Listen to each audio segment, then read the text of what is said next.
Class 6, last day I have told you about liquid to solid. Now today solid to gas. Now solid to gas, what is that? Solid to gas, water heading from water vapor. Water on heating forms water vapor. Iodine heating forms iodine vapor. Certain solid substance change directly to vapor on heating. The process in which solid substance changes into vapor is known as sublimation. Like dry ice, we use solid carbon dioxide. Naphthalene is the biggest example at your house, that is camphor, which you can see that it is solid, but after some time you will find it is not there.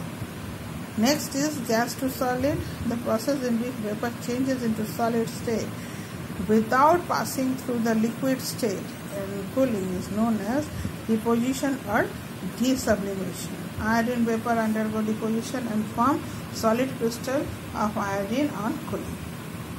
So these are the forms which you were to study. Now what is the effect of heat on matter?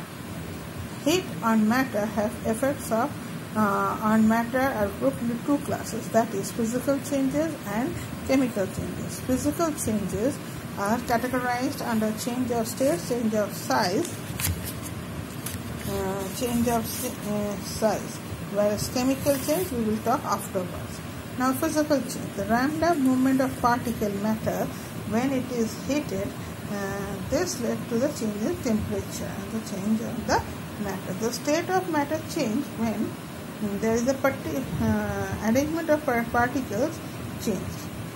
Arrangement of the particles changes. Change of state occurs when solid to liquid or from liquid to gaseous form and back to solid through various processes such as melting and condensation, evaporation and boiling, freezing and sublimation. Change of state of water is demonstrated by water cycle in the nature where liquid changes into vapor, then they go up, form clouds, from there again they come back, cool down, they form clouds. After condensation takes place, they form down to the earth as water, and again in the form of rain, snow, hail. So this is the process in which solid changes in liquid changes into vapor to solid and again to liquid. The amount of energy that is needed for this changes the state from solid to liquid and liquid to gas depends on the strength and forces between the particles of the substance. That is, we have read about the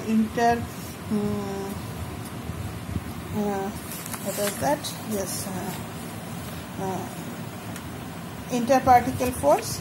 That is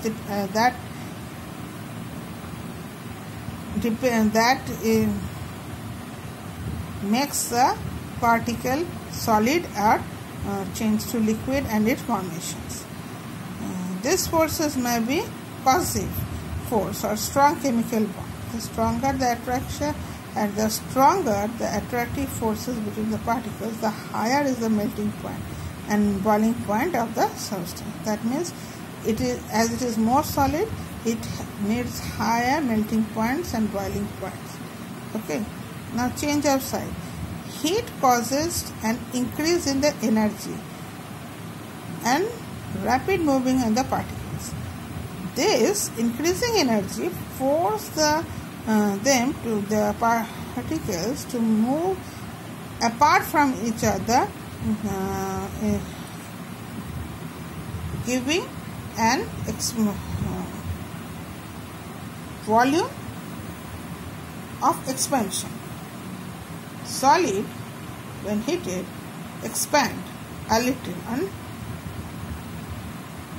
but liquid on heating expands much, because the greater the interparticle attraction is greater in solid. Liquid expands more than solid because the attraction is less, and as the attraction is less than the solid, it expands more because they are not coming to each other. Gases expand on heating and contract on cooling. That's why when we heat water, vapor is expanding and going up, and when they cool down, they form again water. They contract, they come closer to each other. On heating, gas particles, they get energy, and so they move faster and they extend rapidly. For example, if a balloon in a warm room are significantly bigger than the similar balloon left in the cold room.